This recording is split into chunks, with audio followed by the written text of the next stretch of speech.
Audio 6 असंयम बनाम आत्मघात। लेखक वेदमूर्ति तपोनिष्ठ पंडित श्री राम शर्मा आचार्य। स्वास्थ्य सुधार के लिए धैर्य की आवश्यकता। सृष्टि के समस्त जंतुओं पर दृष्टिपात करने से स्पष्ट हो जाता है कि ये प्राणी भले ही अल्पबुद्धि हों, पर प्रकृति की मर्यादाओं का उल्लंघन नहीं करते। फलस्वरूप वे जन्म के दिन से लेकर मृत्यु के दिन पर्यंत निरोग जीवन ही जीते हैं। जंगली जानवरों से वन प्रदेश भरा रहता है, क्या शाकाहारी क्या मांसाहारी, सभी पशु आनंद की किलकारियां भरते हुए निरोग जीवन व्यतीत करते हैं। पक्षियों को लीजिए, तितली मक्खी से लेकर बड़े बड़े पक्षियों तक कोई भी बीमार पड़ते नहीं देखे जाते। बुढ़ापे से संत्रस्त, दुर्बलता से ग्रसित, बीमारियों के पाश में जकड़ा हुआ कभी कोई जीव जंतु नहीं देखा जाता। समय आने पर मरते तो सभी हैं, पर मनुष्य की तरह सड़ते और कराहते रहने का कष्ट किसी को नहीं भुगतना पड़ता। मनुष्य ने प्राकृतिक मर्यादाओं को उल्लंघन करते रहने की जो ठान ठानी है, उसी के फलस्वरूप उसे नाना प्रकार के रोगों से ग्रसित होना पड़ता है। अपनी बुरी आदतें उसे अपने बंधन में बांधे हुए है। जिन पशु पक्षियों को वे सिखा दी हैं, उनकी प्रकृति के विपरीत अनुपयुक्त आहार विहार करने को विवश किया है, वे भी बीमार पड़ने लगते हैं। सभ्यताभिमानी मनुष्य ने अपना ही स्वास्थ्य नहीं गंवाया है, वरन अपने आश्रम में आए हुए अन्य जीवों की भी ऐसी दुर्दशा की है। प्रकृति के अनुकूल जब तक मनुष्य चलता रहा, तब तक वह स्वस्थ और निरोग जीवन व्यतीत करता रहा। हमारे पूर्वज कई कई सौ वर्षों तक जीवित रहते और इतने बलवान होते थे कि उनके शारीरिक पराक्रमों की गाथाएं सुनकर आश्चर्यचकित रह जाना पड़ता। यह स्थिति दिन दिन दुर्बल होती चली गई। इसका एकमात्र कारण यही रहा है कि सभ्यता की गुड़दौड़ में पड़कर कृत्रिमता को अपनाया गया, और वह कृत्रिमता आहार विहार में भी गहराई तक प्रवेश करती गई। शरीर के यंत्र इसी ढंग से बने हुए हैं कि वे प्राकृतिक आहार विहार के आधार पर ठीक प्रकार काम करते रह सकते हैं। उन पर बलात्कार किया जाएगा तो फिर उन अंगों का असमर्थ और रुग्ण हो जाना स्वाभाविक है। सभी जीव जंतु स्वाभाविक स्थिति में उपलब्ध होने वाला आहार उसके मूल रूप में ग्रहण करते हैं। घास खाने वाले जानवर घास को और मांस खाने वाले जानवर मांस को पकाते, उबालते, तलते, भूनते नहीं हैं। चिड़ियाँ दाने बीनती हैं या कीड़े मकोड़े खाती हैं तो उन्हें वह उनके मूल रूप में ही उदरस्थ करती हैं। मनुष्य का आहार अन्न, कंदमूल, फल, शाक, दूध, शहद आदि हैं, पर उसका लाभ तभी है जब उसे प्राकृतिक रूप से लिया जाए।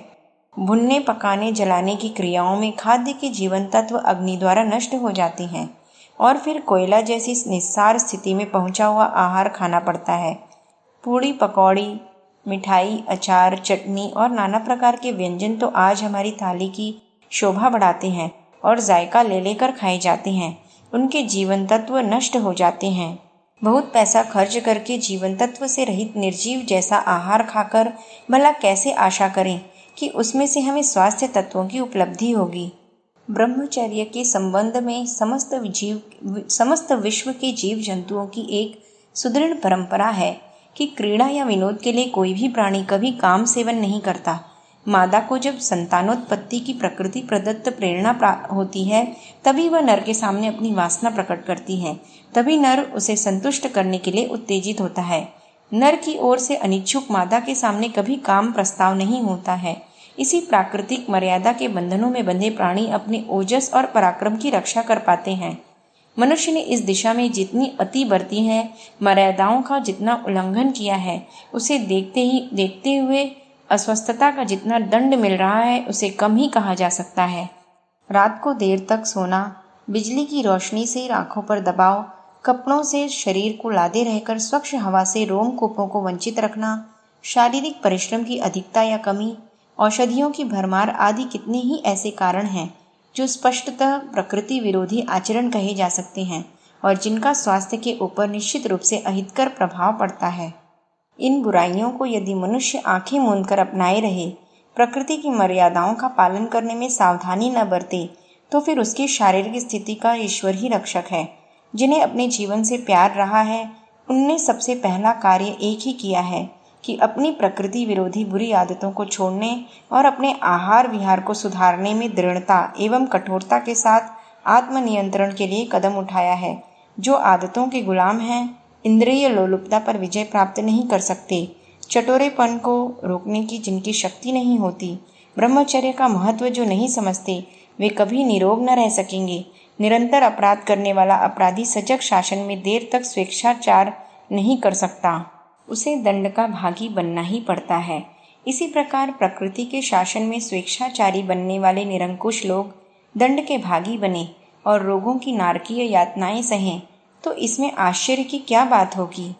जिन्होंने अपने स्वेच्छाचार के फलस्वरूप रोगों का दंड पाया है, उनके लिए यही उचित है कि सच्चे हृदय से प्रायश्चित करते हुए अपनी आदतों और गतिविधियों को सुधारते हुए प्राकृतिक जीवन यापन की सौम्य पद्धति को अपनावें।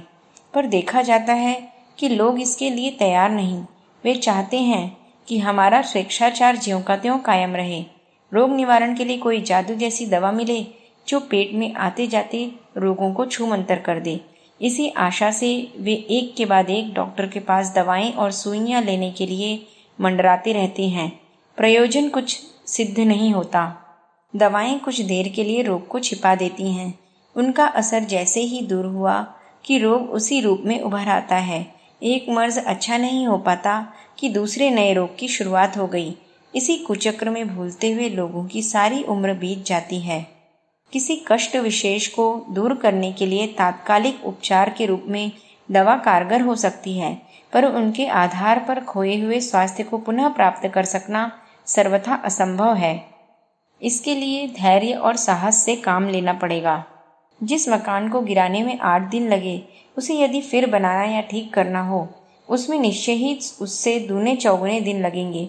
स्वास्थ्य को खराब करने से हमने वर्षों तक शरीर पर निरंतर अत्याचार किया है, तो उसके सुधार में भी कुछ देर तो लगेगी ही। फिर भी जिस प्रकार टूटी मोटर की मरम्मत हो जाने के बाद भी उसकी साथ संभाल रखनी पड़ती है, उसी प्रकार खोए स्वास्थ्य को प्राप्त कर लेने के बाद भी अपेक्षाकृत अधिक सावधानी बरतने की आवश्यकता होगी। उतावली न की जाए। जो रोगी या दुर्बल शरीर वाले व्यक्ति स्वास्थ्य सुधारने के लिए अत्यधिक उतावले होते हैं, चंद दिनों या कुछ घंटों में जादू मंत्र की तरह पूर्व निरोगिता चाहते हैं, वे उतावले बच्चों की तरह हैं जो हथेली पर सरसों जमाना चाहते हैं और अंत में निराश एवं खिन्नता अनुभव करते हैं। हम में से हर एक को यह जान लेना चाहिए कि स्वस्थ संसार एक साधना है।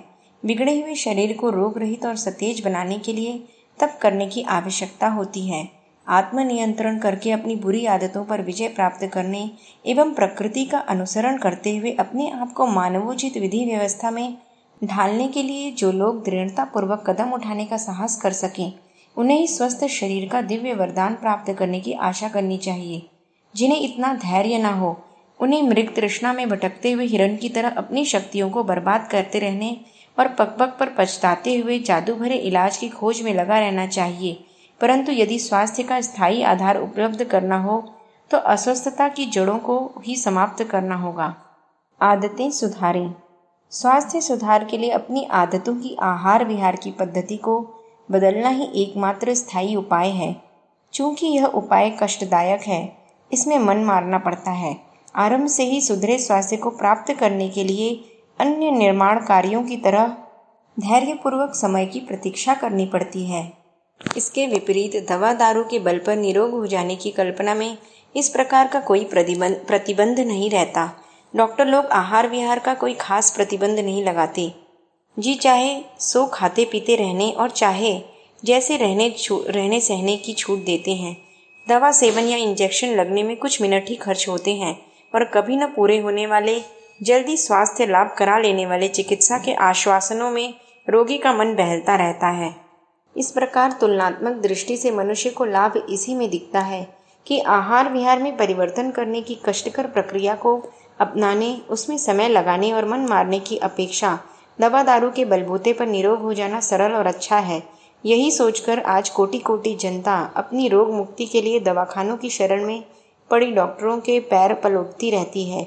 जादूगर की मिठाई की तरह तत्काल कुछ लाभ भी इसमें दिखता है। तत्काल का चमत्कार लोगों की बाल बुद्धि संतुष्ट कर देने के लिए पर्याप्त माना जाता है। एक रोगी ने अपने ऊपर जो चमत्कार किसी दवा या डॉक्टर का देखा था, वह उसकी चर्चा किसी दूसरे रोगी से करता है। वह रोगी अपना कोई ऐसा ही अनुभव अन्य रोगी को बताता है। इस प्रकार दवाओं की प्रशंसा भी चलती रहती है, चिकित्सकों का गुणगान भी होता रहता है और साथ ही रोगी का कष्ट भी यथावत बना रहता है। यही भूल भुलैया आज व्यापक रूप से एक गहरे अंधविश्वास की तरह सर्वत्र व्याप्त हो रही है। अमुक तालाब या कुंड में स्नान कर लेने से, अमुक बाबा की भभूत लगा लेने से समस्त रोग दूर हो जाते हैं। ऐसी बातों को तो अब अंधविश्वास माना जाने लगा है, पर दवाओं से आरोग्य प्राप्त हो सकता है, यह अंधविश्वास अभी भी अत्यंत भयावह रूप से मानव जाति के मस्तिष्क पर चढ़ा हुआ है। चूंकि तालाब कुंड के स्नान से, भभूत से या मियाँ मसानी की पूजा से आरोग्य लाभ की बात अशिक्षित ओझा सयाने ज्योतिषी बाबा जी कहते हैं, इसलिए उनकी बात संदेहास्पद मानी जाने लगी। पर जिस बात को मोटर बंगले वाले उच्च शिक्षित कहे जाने वाले प्रमाण पत्र प्राप्त कर सरकार में सामान्य डॉक्टर लोग कहें, उस बात को कैसे झुटलाया जाए। दवा से आरोग्य प्राप्त हो सकता है, दीर्घ जीवन मिल सकता है, यह मान्यता विशुद्ध रूप से अंधविश्वास है। इस तथ्य को आज नहीं तो कल स्वीकार किया ही जाने वाला है।